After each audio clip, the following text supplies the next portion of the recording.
ಭಾರೀ ಜನಸಂದಣಿಯಲ್ಲಿ ಉಸಿರುಗಟ್ಟಿ ಭಕ್ತನ ಸಾವು, 100ಕ್ಕೂ ಹೆಚ್ಚು ಮಂದಿಯನ್ನು ರಕ್ಷಿಸಿದ ತುರ್ತು ತಂಡ. ಒಡಿಶಾದ ಪುರಿಯಲ್ಲಿ ನಡೆದ ಐತಿಹಾಸಿಕ ರಥಯಾತ್ರೆಯ ವೇಳೆ ಭಾರೀ ಜನಸಂದಣಿಯಿಂದಾಗಿ ಉಂಟಾದ ನೂಕುನುಗ್ಗಲಿನಲ್ಲಿ ಒಬ್ಬರು ಮೃತಪಟ್ಟಿದ್ದು, ಹಲವರು ಅಸ್ವಸ್ಥಗೊಂಡಿದ್ದಾರೆ. ಗ್ರ್ಯಾಂಡ್ ರಸ್ತೆಯಲ್ಲಿ ರಥಗಳನ್ನು ಎಳೆಯುವಾಗ ಭಕ್ತರ ದಟ್ಟಣೆಯಿಂದ 7 ಮಂದಿ ಅಸ್ವಸ್ಥರಾಗಿದ್ದು, ಅವರಲ್ಲಿ 60 ವರ್ಷದ ಭಕ್ತರೊಬ್ಬರು ಆಸ್ಪತ್ರೆಯಲ್ಲಿ ಕೊನೆಯುಸಿರೆಳೆದಿದ್ದಾರೆ.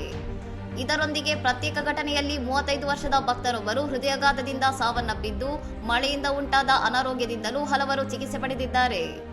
ಅಗ್ನಿಶಾಮಕ ಸೇವೆಗಳ ಇನ್ಸ್ಪೆಕ್ಟರ್ ಜನರಲ್ ಉಮಾಶಂಕರ್ ದಾಸ್ ಅವರ ಪ್ರಕಾರ, ಜನಸಂದಣಿಯಲ್ಲಿ ಉಸಿರುಗಟ್ಟುತ್ತಿದ್ದ ಸುಮಾರು 100 ಮಂದಿಯನ್ನು ತುರ್ತು ತಂಡಗಳು ರಕ್ಷಿಸಿ ಆಸ್ಪತ್ರೆಗೆ ಸಾಗಿಸಿವೆ.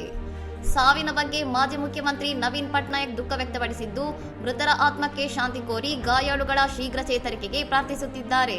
ಕಳೆದ ವರ್ಷವೂ ಇದೇ ಉತ್ಸವದ ವೇಳೆ ಕಾಲ್ತುಳಿತದಿಂದ 3 ಸಾವನ್ನಪ್ಪಿದ ಹಿನ್ನೆಲೆಯಲ್ಲಿ ಇಂತಹ ಭಾರೀ ಜನಸಂದಣಿಯ ಕಾರ್ಯಕ್ರಮಗಳಲ್ಲಿ ಭದ್ರತೆ ಮತ್ತು ವೈದ್ಯಕೀಯ ಸೌಲಭ್ಯಗಳ ಬಗ್ಗೆ ಹೆಚ್ಚಿನ ಆತಂಕ ವ್ಯಕ್ತವಾಗಿದೆ.